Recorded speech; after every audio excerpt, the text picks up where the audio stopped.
Donc le comité de tomates a comme ambition d'assurer l'autosuffisance de tomates au Sénégal et comme une vision de rendre le Sénégal un hub de tomates pour la sous-région.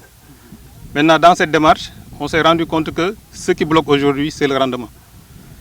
Puisque le contexte dans lequel nous sommes, augmenter les superficies tout de suite n'est pas envisageable. Donc ce qui est envisageable, c'est de produire plus sur les surfaces que nous avons. Et quand nous regardons notre système de production et que nous le comparons à ce qui se fait partout ailleurs dans le monde, on se rend compte que la différence se situe au niveau de l'irrigation. Partout ailleurs, les gens sont sur des systèmes de pression. Nous utilisons l'irrigation à l'arrêt. L'irrigation à l'arrêt apporte l'eau à la plante, mais inonde le sol, favorise le développement des herbes et favorise même le lessivage du sol.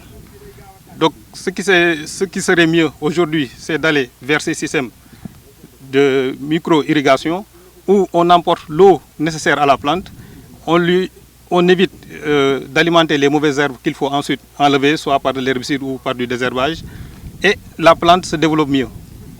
Donc c'est pour ça que le comité s'est dit que la première étape, donc ça va être de travailler sur le rendement, et pour travailler sur le rendement, c'est d'aborder la question sous l'angle de l'irrigation.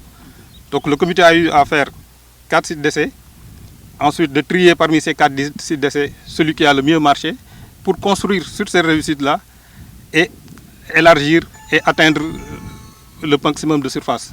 Maintenant, dans cette démarche, le comité ne peut pas aller seul. Le comité a besoin d'appui de ses partenaires pour pouvoir l'élargir.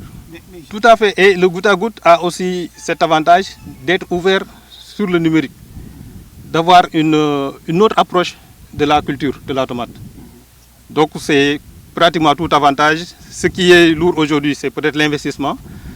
Et c'est pour ça que nous sommes ouverts avec les partenaires à discuter ensemble comment aider les producteurs à la question. Donc sur les dernières années, quand on fait le point au bilan, on est entre 24 et 27 tonnes à l'hectare et les contrats sont basés sur 30 tonnes à l'hectare. Alors que le goutte à goutte, on a vu avec le groupe de producteurs avec qui nous sommes allés en France que les gens font 120 tonnes à l'hectare. Donc aujourd'hui, sur cette parcelle qui est le premier essai, on se projette sur 80 tonnes hectare parce qu'on a vu qu'on peut avoir par pied 5 kg. Avec les pertes, etc., on peut atteindre minimum 80-90 tonnes à l'hectare. Donc c'est un système qui est performant. Et il est performant pour des raisons techniques parce que l'eau, les fertilisants viennent à la plante. La plante n'a pas de concurrence avec des mauvaises herbes qui sont favorisées par l'irrigation à l'arrêt.